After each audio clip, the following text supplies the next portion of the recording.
Hello, hello, bienvenue à tout le monde. J'espère que vous allez bien. Salut Laurent, salut Fixou, salut Stéphane, Nida, Philippe, tout ça, tout ça. Toi, Philippe, tu veux mettre le petit bonhomme en mousse en musique d'intro? Bah ouais, bien sûr. Salut Sylvain. J'espère que vous allez bien, que vous avez passé un bon week-end et une bonne semaine passée. Moi, ça va, ça va, ça va. On va parler un petit peu de l'actualité tech et puis ce qu'on a fait en fin de semaine, notamment avec tous les amis, Stéphane, Philippe, Titi Moby, tout ça, puisqu'on s'est vu à Devox et je vais en parler d'ici un petit instant. Ah, ça y est, Philippe, il a lancé le petit bonhomme en mousse. Ça y est, tout le monde est chaud bouillant là. Je vais pas vous mettre le petit bonhomme en mousse parce que j'ai pas envie de me faire striker quand même, hein. Bon, il y a quand même des limites. Bon, qu'est-ce que je voulais dire? Bon, je sais plus trop en fait. Bah, on va peut-être commencer par parler de Devox. Devox qui était la semaine passée. C'était un bon moment. J'ai retrouvé évidemment bah, tous les amis, Aurélie, Philippe, Titi, tout ça, enfin et plein d'autres. J'ai retrouvé pas mal de gens que j'avais pas vus depuis un petit moment, donc ça fait du bien.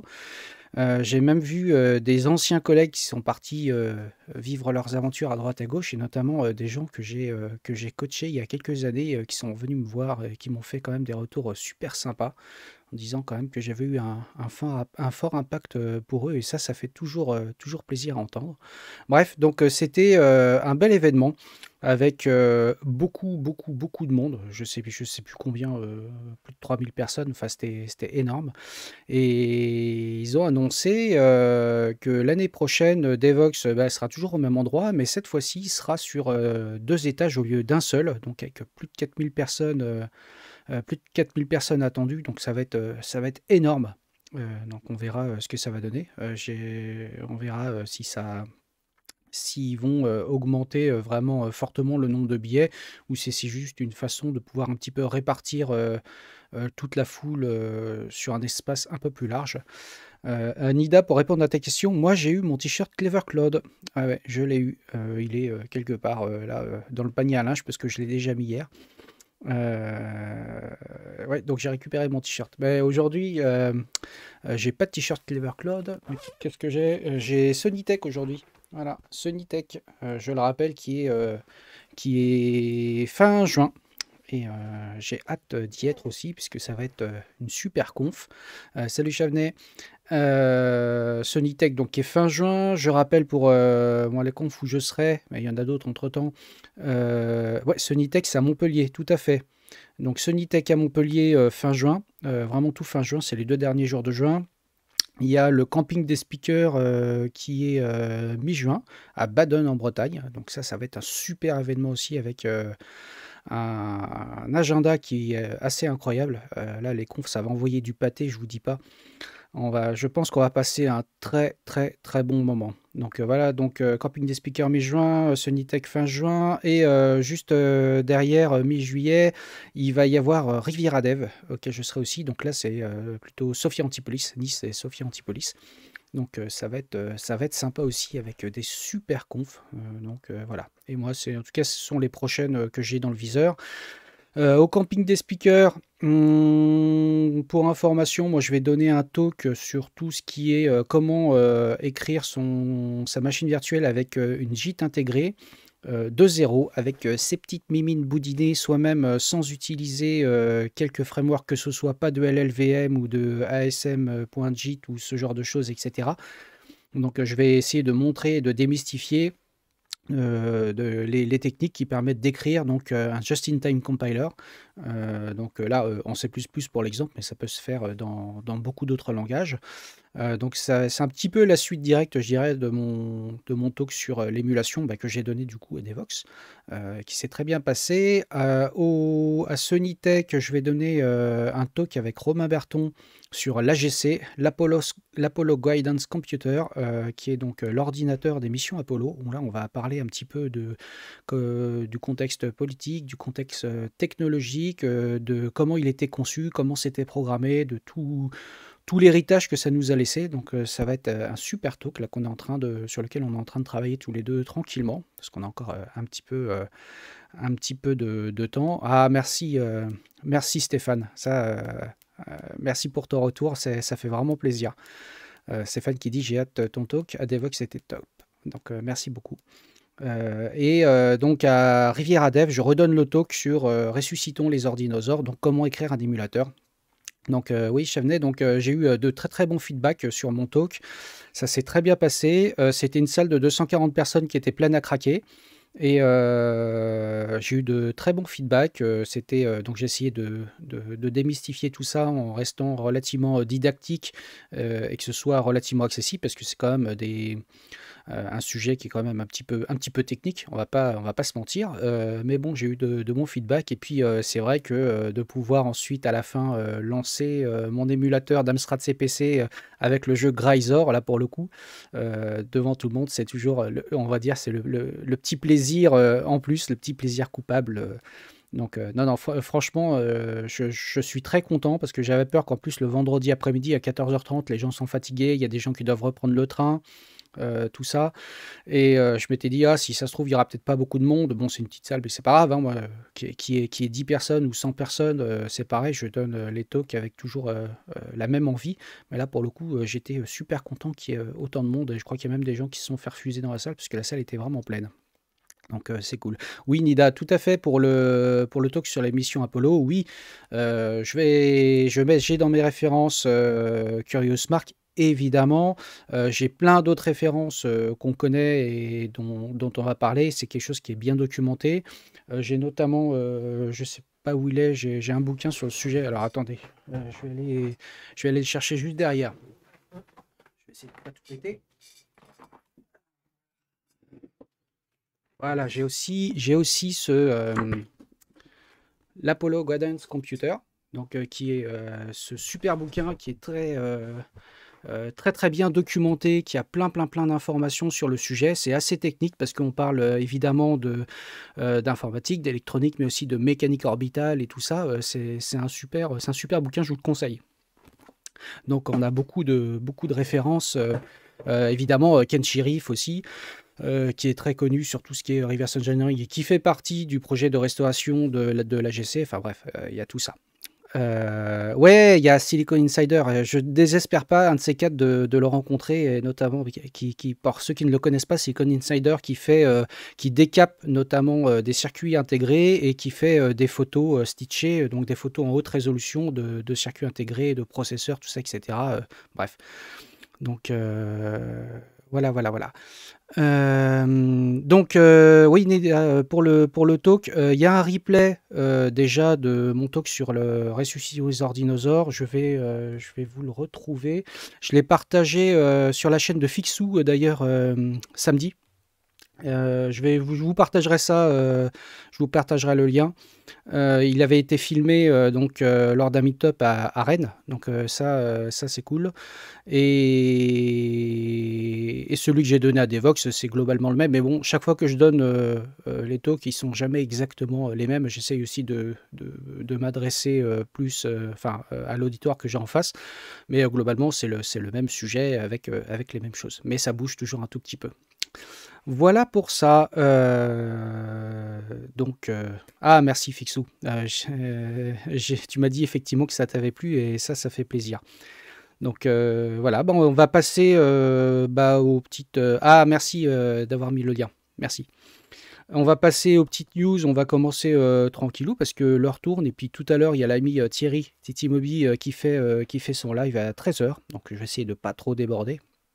Ça va être difficile comme d'habitude.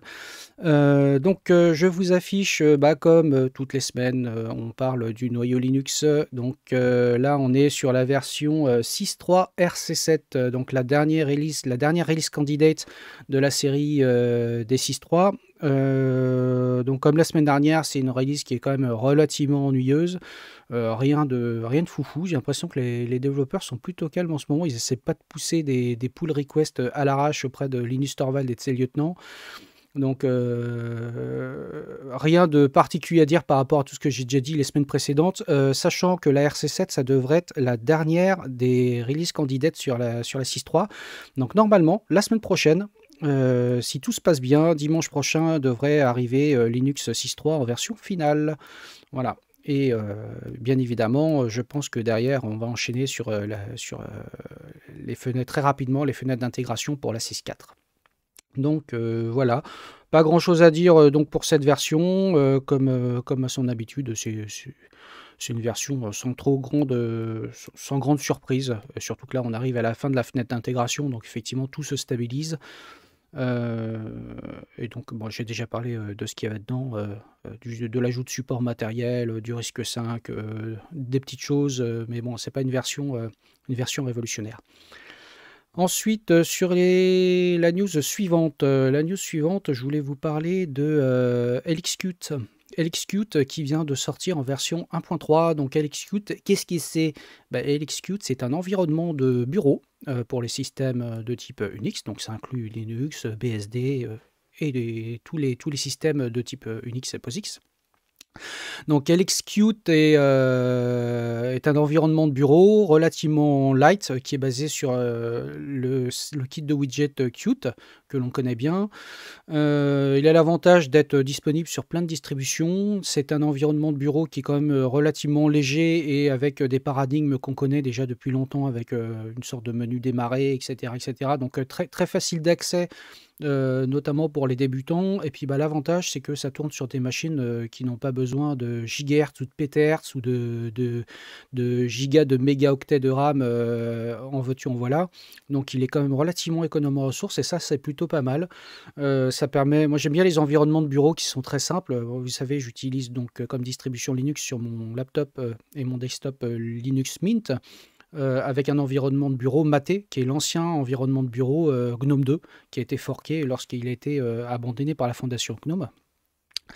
Et voilà, donc moi j'aime bien ces environnements de bureau un peu light parce que voilà, il n'y a pas de choses super méga fancy, ça ne demande pas des gros changements de paradigme, et puis ça, moi, ça me permet de me concentrer sur vraiment l'essentiel, sur ce que je fais, non pas sur comment c'est représenté à l'écran. Donc si je regarde LXQt version 1.3, hop, on va aller cliquer sur le lien. Donc c'est toujours basé sur Qt 5.15. Il y a pas eu pas mal d'évolutions. Le file manager qui a pas mal évolué.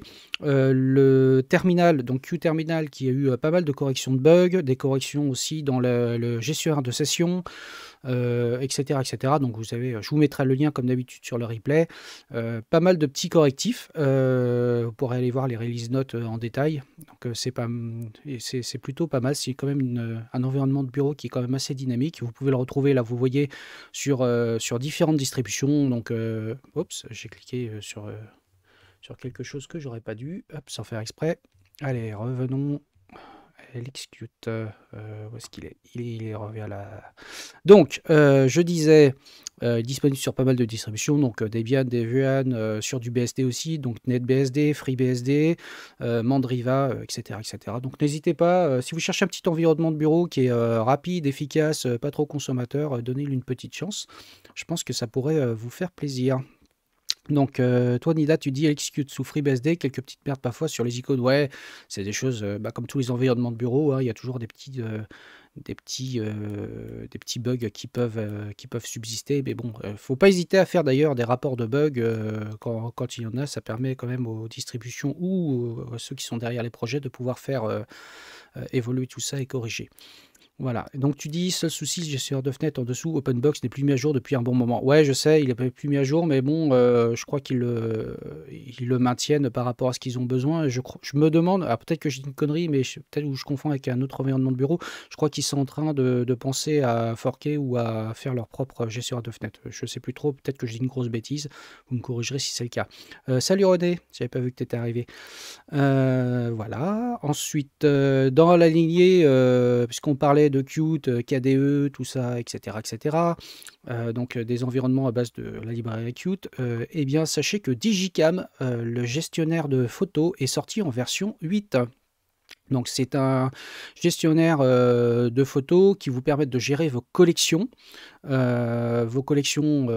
personnelles de photographie en exploitant donc notamment les données EXIF de vos clichés, que ce soit JPEG ou autre format. Vous pouvez mettre du rating sur les photos, donc mettre des étoiles, pouvoir mettre des petits drapeaux si vous voulez les trier, vous pouvez les organiser dans différents dossiers, etc. etc. Donc c'est un soft qui est plutôt pas mal et qui existe depuis très très très très longtemps maintenant. Et donc la version 8 vient d'être réalisée avec une refonte complète de la documentation, et ça c'est pas plus mal parce que leur documentation était un peu vieillissante. Donc là ils sont passés à quelque chose d'un peu plus moderne, je dirais. Donc ils ont mis une bonne main sur la documentation, ça c'est bien, et on ne peut que saluer depuis quelques mois, quelques années maintenant, beaucoup de projets libres et open source commence à avoir une documentation béton et très très accessible, et ça je trouve que c'est cool. Voilà. Après, donc dans ce qu'apporte Digicam 8, des supports de nouveaux formats de fichiers, de nouveaux formats RAW, puisque ça se base sur des librairies qui gèrent aussi les RAW, donc vous pouvez indexer vos RAW, ça c'est plutôt pas mal. Si vous n'utilisez pas par exemple un logiciel comme Darktable ou autre, Digicam peut le faire pour vous. Voilà, il y a quoi d'autre? Système d'OCR, oui, qui est disponible dedans avec du spell check, etc., etc. Donc c'est un logiciel qui est relativement complet. Donc si vous cherchez sous les systèmes Unix ou assimilés, je ne sais plus d'ailleurs s'il est disponible sous Windows, peut-être, je ne sais même pas. Si vous cherchez un bon logiciel pour gérer vos collections photographiques, donnez-lui une chance parce que c'est quand même un bon soft. Alors Titi qui me dit j'ai encore le temps de manger vite fait avant d'enchaîner. Ouais, vas-y Titi, va manger et je te promets, je vais essayer de tenir le délai et de te filer la main à 13h. Hey, salut Fabien. Donc, salut Ugly. Donc Digicam, bonne version majeure, version 8 avec plein de nouvelles fonctionnalités, donc c'est pas mal. Ensuite, je vais parler d'un sujet un petit peu polémique et je vais vous afficher ça ici. Est-ce que vous connaissez CrabLang? CrabLang, mais qu'est-ce que c'est donc? Et si vous voyez CrabLang, on se dit Crab, langage, ah, ça fait vachement penser à Rust. Eh ben oui, sachez que CrabLang est un fork de Rust. Vous n'êtes pas sans savoir, ou peut-être que vous ne le savez pas, qu'il y a quelques jours, il y a eu toute une sorte de polémique autour de, je dirais, de la propriété intellectuelle et de la trademark, de la marque déposée de Rust, puisque la fondation Rust est en train, depuis quelques mois, d'effectuer un travail pour un petit peu resynthétiser tout ce que les gens ont le droit de faire ou pas le droit de faire avec la marque Rust, le logo, etc., etc. Il semblerait qu'il soit en train de durcir fortement tout ça. Et donc, il y a eu quand même une sorte de vent debout un peu contre ça il y a quelques jours. On l'a vu passer, je crois que c'était il y a une semaine d'ailleurs, sur Twitter. J'ai vu passer pas mal de tweets sur le sujet. Et donc, il y a CrabLang qui a émergé, qui se veut être une sorte de fork de Rust, mais sans toute la bureaucratie, entre guillemets, qu'il y a derrière. Et en tout cas, ils se vendent comme ça. Leur objectif, c'est pas de cracher sur Rust ou de dire d'utiliser plus Rust, utilisez-nous, mais c'est juste de se dire, si vous cherchez, entre guillemets, une alternative, une implémentation, une alternative à tout ce qui est officiel à Rust, sans vous embêter réellement avec tout ce qui est bureaucratie, etc., etc., d'aller vers eux. Donc c'est un projet qui a émergé là, il y a très peu de temps, apparemment, et ça fait vraiment... c'est une réponse à ce qui se passe en ce moment sur la trademark. Alors il y a eu pas mal d'autres articles et d'autres personnes qui se sont positionnées par rapport à ça, qui ont un petit peu expliqué. C'est-à-dire que Rust, globalement, commence à mettre de grosses restrictions sur l'usage du nom. Par exemple, si vous créez une bibliothèque avec Rust, vous n'avez plus le droit de l'appeler Rust quelque chose ou quelque chose Rust, ou Crate quelque chose ou quelque chose Crate, par exemple. Et Rust veut garder la main sur l'usage du nom Rust, d'ailleurs accolé à un nom de projet, ou du nom Crate, par exemple, accolé à un nom de projet. Pareil pour tout ce qui est logo et icône, c'est-à-dire qu'il commence un petit peu à durcir l'usage du logo, c'est-à-dire ne plus avoir le droit de changer la couleur, ou de ne pas avoir la possibilité, par exemple, d'aller l'utiliser pour l'imprimer sur un t-shirt, même à titre gracieux, enfin ce genre de choses. Donc il y a pas mal de choses autour de ça et c'est quelque chose qui est en train de dérisser un petit peu une partie de la communauté, je dirais. C'est pour beaucoup de personnes, ça va être un non-problème, mais pour d'autres, ça va être un problème. Et notamment, par exemple, si vous souhaitez organiser une conférence qui pourrait s'appeler RustCon, par exemple, ou ce genre de choses, bah, vous ne pourrez pas, puisqu'ils se réservent le droit, par exemple, d'utiliser le nom RustCon et tout ça, etc. Donc, ils sont en train de mettre en place des limites un petit peu dures là-dessus, et j'ai l'impression de voir finalement quelque part les mêmes us et coutumes que Oracle, par exemple, ou Microsoft, tout ce genre de choses. Donc, j'ai vu pas mal d'articles, donc là, tous ces articles qui expliquent relativement bien un petit peu enfin, ce à quoi il en retourne, j'ai envie de dire. C'est intéressant. Moi, je suis pas spécialiste là-dessus. Je sais juste que à trop vouloir peut-être durcir les choses, les usages, etc., et peut-être moins se concentrer sur le langage lui-même, peut-être qu'ils vont se mettre à dos une partie de la communauté ou peut-être empêcher que le langage, entre guillemets, prenne plus son envol sur la suite. Et on peut même se poser légitimement la question, est-ce que demain, Rust pourrait pas se réorienter vers quelque chose de moins libre, moins open source, moins logiciel libre, dans le sens qui respecte les 4 libertés fondamentales du logiciel libre, par exemple? C'est une question qu'on peut légitimement se poser. Aujourd'hui, c'est pas le cas, mais on voit s'ils sont en train de durcir toute la partie légale autour de ça. Donc, bon. Donc, je vous mettrai les liens justement sur le logo Polyci et le Media Guide qui existent, les différentes ressources que j'ai déjà trouvées. Voilà, donc il y a le draft sur le Novel Policy Draft. Alors, c'est pas quelque chose qu'ils ont sorti comme ça du jour au lendemain, hein. La Fondation Rust en parle depuis un petit moment déjà. C'est juste que là, ça arrive réellement et c'est vrai que beaucoup de personnes, dont moi, j'étais pas du tout au courant de ce travail en tâche de fond. Ça se fait, ça laisse à se poser quelques questions qui peuvent être légitimes. Voilà, donc par exemple, No Rust Policy Change, par exemple, j'ai trouvé un GitHub qui explique pourquoi il faut dire non à la policy de trademark et ce genre de choses de la Fondation Rust. Donc il y a des choses qui sont justifiées, d'autres qui sont bonnes à prendre, d'autres peut-être moins, mais en tout cas, ça donne des billes pour savoir à quoi s'en tenir pour le futur.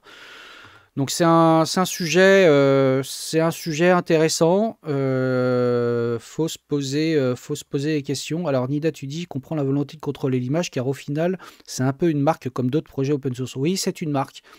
Je l'entends, ouais. Mais est-ce que au final, est-ce que c'est le bon combat à mener? Je suis pas certain. Je ne suis pas certain.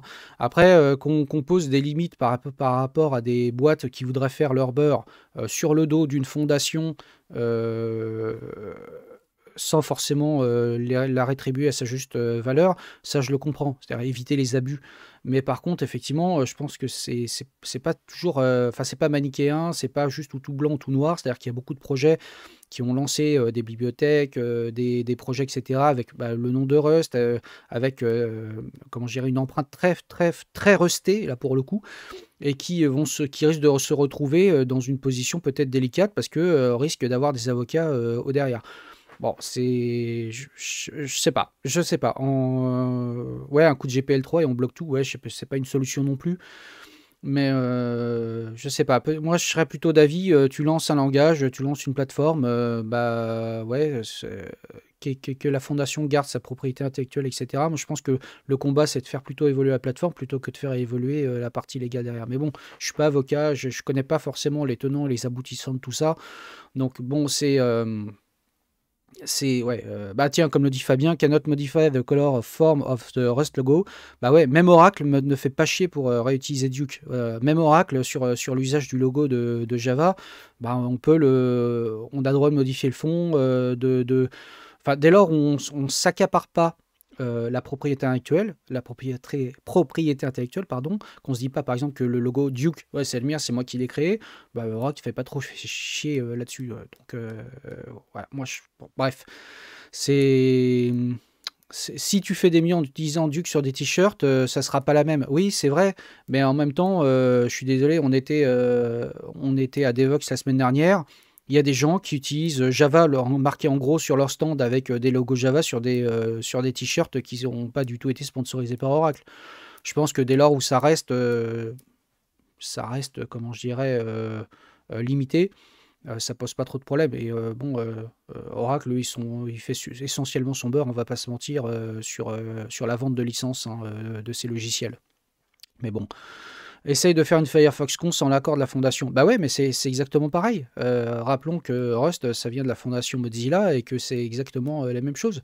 Il y a aussi, on va pas se mentir, hein, un gros problème dans la fondation Mozilla et aujourd'hui dans la fondation Rust, c'est qu'il y a une bureaucratie qui est très... qui est assez poussée, on va pas se mentir. La fondation, ces fondations fonctionnent comme des boîtes privées, on l'a vu, hein, Mozilla qui a largué beaucoup de développeurs l'an dernier, comme le font Oracle, Microsoft, etc.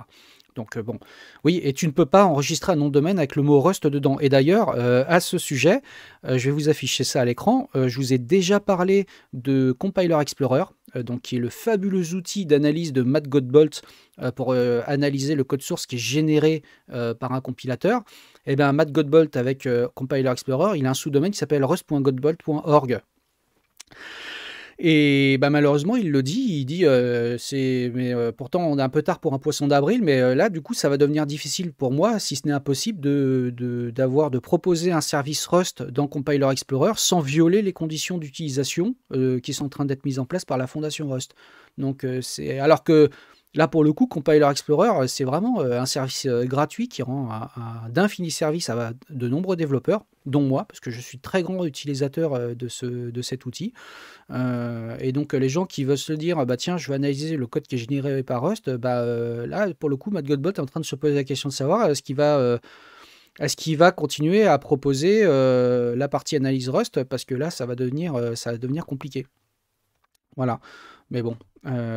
Et ils font comment avec le jeu Rust? Bah oui, en plus, Rust, c'est comme Windows. C'est-à-dire qu'en fait, c'est un mot tout à fait commun qui est enregistré comme une trademark. Donc, ça laisse à se poser quand même pas mal de questions. Mais bon. Ouais, Philippe, toi, tu dis faites du zig. Je pense, ouais. Tout le monde va se mettre à faire du zig. Voilà pour le sujet. Je trouvais intéressant de vous le partager. Je vous mettrai les différents liens. Encore une fois, moi, j'ai pas trop de connaissances sur les tenants, les aboutissants de tout ça. Par contre, ce que je vois, c'est que c'est surtout un frein pour beaucoup de petits projets open source ou beaucoup de projets qui ne sont pas des projets, comment je dirais, commerciaux ou ce genre de choses, ou même pour des conférences, ce genre de choses. Donc, ça va forcément avoir un impact. Donc, j'imagine qu'il y aura toujours une tolérance quelque part de la part de la fondation. Le tout, je pense, c'est de limiter les abus. Mais bon, c'est toujours un peu embêtant, quoi. Voilà. Sinon, je suis tombé sur un article qui m'a fait un peu sourire. Je vous l'affiche à l'écran. Et la personne, l'auteur dit ma question la moins favorite, celle que j'apprécie le moins lors d'un entretien tech, c'est est-ce que vous êtes front-end, back-end ou full stack? J'ai trouvé l'article plutôt pas mal. Je vous le partagerai.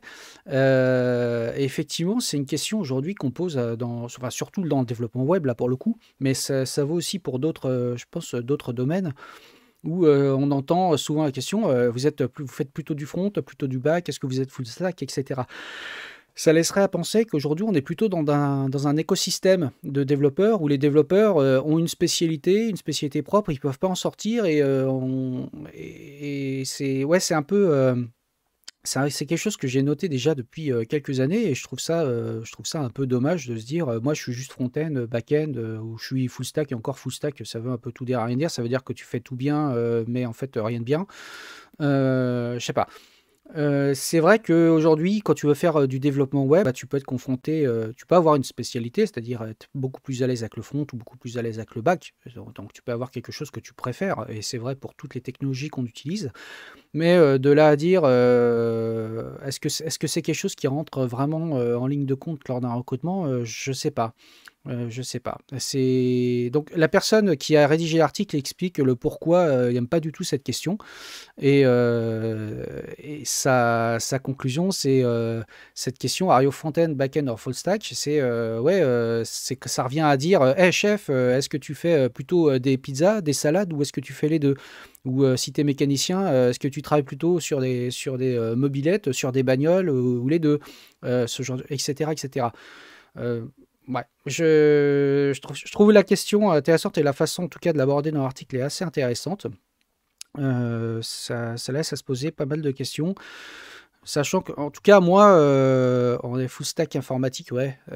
Moi, ouais, effectivement, moi, je me considère effectivement plutôt comme un full stack, c'est-à-dire je fais un peu de tout. Je suis probablement spécialiste en rien du tout, mais au moins je sais m'adapter à tout, etc. Et je trouve que aujourd'hui, un des dangers, notamment dans le développement web et dans beaucoup de formations aujourd'hui, des formations accélérées, on en revient aussi là-dessus.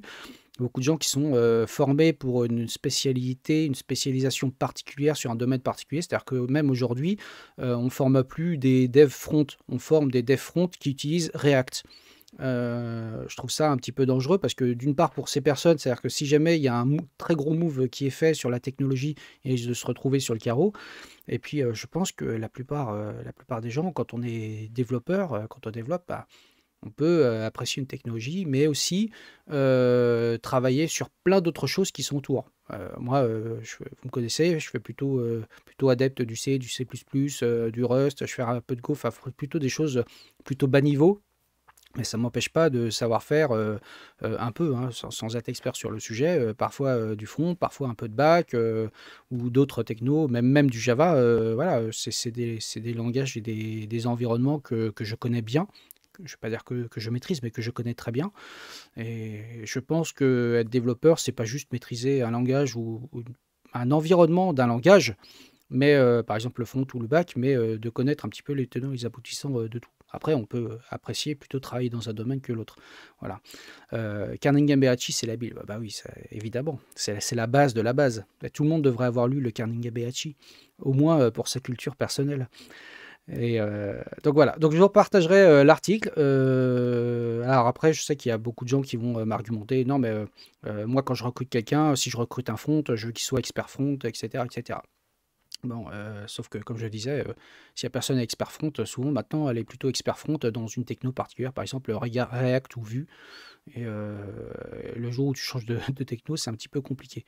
Moi, je préfère des gens qui sont peut-être un peu moins experts, mais qui connaissent un petit peu de tout, qui savent s'adapter. Et je pense que c'est plus comme ça, en tout cas sur le long terme, qu'on peut arriver à s'en sortir dans notre domaine. Bon, si jamais l'intelligence artificielle nous remplace pas tous dès demain. Ça, c'est la petite blagounette du jour. Vous savez ce que j'en pense. Et pour terminer tranquillement, mais je suis dans les temps aujourd'hui, mais c'est incroyable. Je ne vais pas trop déborder. À toi, Anton, tu dis: je ne suis pas dev, mais on ne recherche pas avant tout à programmer, un programmeur sachant faire un beau code. Moi, un beau code, c'est très subjectif. La notion du beau, c'est comme les peintres, c'est comme les photographes, etc., etc. La notion du beau code, c'est toujours assez subjectif. Mais par contre, moi, je recherche plutôt avant tout des gens qui ont un cerveau, qui savent l'utiliser, qui savent s'adapter à leur environnement, leur écosystème et les problèmes auxquels ils font face. Donc, voilà. Et donc, toi, Chaminette, tu dis: Olivier, je dis comme toi, et ceux qui ne savent pas me répondre, alors vous êtes bon à rien. Si les recruteurs avaient la moindre idée de ce qu'était un beau code. Oui, il y a aussi ça. Ouais, ouais, c'est vrai. Bah, souvent, les recruteurs, on ne va pas leur jeter les pierres. Ils sont recruteurs ou recruteuses, hein. Donc, parfois, ça reste très, très, très abstrait. Et je pense que savoir ce qu'est un beau code, il n'y a guère que tes pairs, PAIRS, qui peuvent juger de est-ce que ton code est beau ou est-ce que c'est un bon code à défaut d'être beau, est-ce que c'est un bon code. Ouais, je préférerais parler d'un bon code plutôt qu'un beau code. Parce que moi, par exemple, quand je code, j'ai mon propre style, propre façon de faire les choses. Moi, je considère que c'est beau pour moi, mais c'est peut-être pas beau pour les autres. Par contre, est-ce que je considère que souvent ça est du bon code? Oui, je fais régulièrement, je l'espère en tout cas, du bon code, du code qui est fonctionnel, qui est maintenable, qu'on peut faire évoluer, etc. Donc, le bon code, c'est le code qui fonctionne autre part que sur ta machine. Ouais, tout à fait. Mais c'est pour ça d'ailleurs qu'on a créé Docker. Non, bah, je plaisante. Ça, c'est le fameux mème Hey, chef, sur ma machine, ça marche. Eh ben, on va livrer ta machine en prod. C'est comme ça qu'est né Docker. Voilà, tu as le bon code et le mauvais code. Le bon code, bah, tu codes et il fonctionne. Le mauvais code, bah, tu le codes et bah, il fonctionne. Voilà, c'est comme les inconnus. C'est exactement ça. Mais voilà. Donc, pour en revenir à la spécialité, est-ce qu'on a besoin d'avoir une spécialité? Ouais, je pense qu'on peut avoir une spécialité. Est-ce que, par exemple, dans le domaine du web, est-ce qu'il faut vraiment recruter que des fronts, que des backs, etc. Je ne sais pas. Enfin bon, ça c'est... Bref, on va avancer, sinon je vais finir par déborder. Et donc, je voulais vous afficher le dernier sujet. J'ai trouvé ce petit truc là que je vais partager tout à l'heure. Mastering the Journal Control Command, a Comprehensive Guide. Donc, pour ceux qui ne connaissent pas, journalctl, c'est ce qui vient avec systemd, donc, qui permet donc de centraliser les logs et de pouvoir les exploiter. Moi, je ne suis pas trop fan de l'outil, mais bon, de plus en plus de distributions donc, viennent avec systemd et donc ils centralisent pas mal de choses, pas mal de logs avec le système de journalisation de systemd, qui est une journalisation avec un format binaire. Et ça, c'est super relou parce que tu peux pas juste prendre ton VI, ouvrir ton bip de fichier et de l'éditer. Donc, tu dois utiliser journalctl. Heureusement, journalctl, il propose quand même quelques fonctionnalités pour pouvoir faire la rotation de logs, pour pouvoir filtrer les logs, rechercher dedans, etc., etc. Donc, j'ai trouvé ce petit article pour celles et ceux qui ne sont pas très à l'aise avec journalctl, parce que souvent, journalctl... on a envie de regarder dedans quand il y a un service, par exemple, qui a planté au démarrage et une fois sur deux, on ne se rappelle plus du tout comment utiliser la fonctionnalité, genre journalctl-x ou ce genre de choses. Mais bon, donc il y a les quelques fonctionnalités de base qui sont expliquées dans cet article. Donc ça, je dirais que c'est un petit peu, ça peut sauver la vie à pas mal de personnes. Donc je repartagerai ça donc, sur le replay du live. Je partagerai aussi sur Twitter, parce que ça va permettre aux gens de pouvoir un petit peu s'en sortir quand ils ont besoin d'utiliser cet outil machiavélique, si j'ose dire. Bon, après, il a quelques fonctionnalités avancées, heureusement, qui sont quand même pratiques. journalctl, par exemple, since, depuis une date, pour dire je recherche à partir d'une certaine date, et on peut dire jusqu'à une autre date. On peut aller extraire en JSON, regarder le disque usage des logs, on peut faire la rotation de logs. Enfin voilà, il y a pas mal de choses qui viennent, heureusement, avec ce truc-là. Mais bon, moi je suis plutôt adepte du /var log quelque chose, mais bon. Toi, Laurent, tu dis j'aime pas trop non plus, versus un bon vieux /var log quelque chose log, mais l'utilisation c'est quand même puissant une fois lu la doc. Oui, oui, c'est puissant, c'est-à-dire que quand on sait l'exploiter avec par exemple les options synth ou ce genre de choses, etc., oui, ça peut être puissant. Mais encore une fois, pour faire de la manipulation de log, moi je reste plutôt adepte d'utiliser la fonction less. Par exemple, si tu veux suivre tes logs, less plus grand F, ton fichier de log, pouf, tu suis ton fichier de log assez facilement. La rotation, rotate log à l'ancienne, je dirais. Tout ça dans une cron, ça marche très bien. Oui, oui, Fabien, ouais, de la rotation de log, ça c'est de l'innovation, je suis tout à fait d'accord. Log rotate ou équivalent dans une cron, ça marche très bien. Avec le gzip qui va bien, ça te permet aussi de pouvoir les envoyer sur des centralisateurs de log à l'extérieur. Enfin, moi je reste plutôt adepte de la manipulation de log, je dirais à l'ancienne. Si je puis dire, donc avec less, vi, cat, pipe, grep, pipe, ce que vous voulez, pipe sed, je trouve ça infiniment plus pratique, enfin je trouve, à mon sens, en tout cas pour mon usage. Mais bon, on va pas se voiler la face, on n'échappe pas à journalctl et aujourd'hui on n'échappe pas à systemd, en tout cas sur Linux. Donc il faut faire avec. Il faut faire avec. Et ouais, comme tu dis, Chevenet, format binaire, mais quelle connerie. Ouais, c'est une vraie connerie parce que c'est vraiment super relou. Parce que si t'as un journalctl qui se met à merder et à planter, ça m'est déjà arrivé une fois, t'es pas comme un couillon. Ça, c'est vraiment le truc la con. Alors, donc, il y a John Hannibal Smith qui vient d'arriver. Écoute, bienvenue, John Hannibal Smith, bienvenue. Oui, le troll Docker, je le note, oui. Non, mais le troll Docker, il faut bien troller une fois de temps en temps quand même. Il le mérite. Pardon. Alors, tu vois Docker comme un snap ou un flatpak. Ouais, on peut voir ça comme ça, comme un flat ou un snap ou un flatpak. Je trouve quand même que snap ou flatpak sont quand même plus adaptés. Pour moi, Docker, c'est une façon de faire tourner de façon relativement séparé des autres process, un process en prod, mais pour moi, c'est pas un package. C'est pas un package pour, voilà.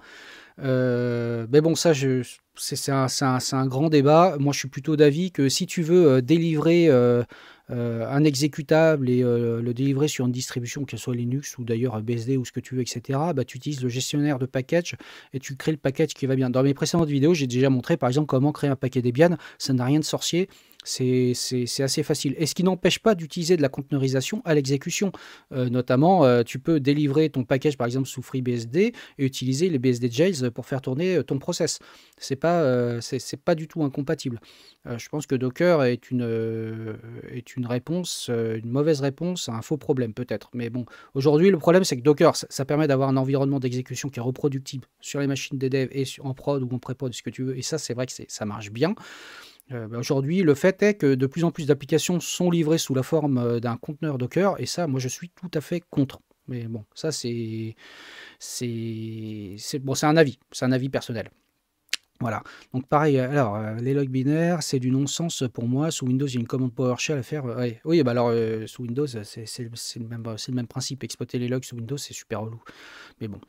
C'est comme ça, on est obligé de faire avec, et c'est comme ça. Donc je vous partagerai ce petit article, c'est le guide de survie de Journal CTL, donc je mettrai ça entre guillemets avec un tweet type l'instant noob, et je le partagerai sur Twitter, et je le mettrai dans le replay. Et nous voici arrivés à 13h, et 13h, c'est l'heure du Titi Mobi.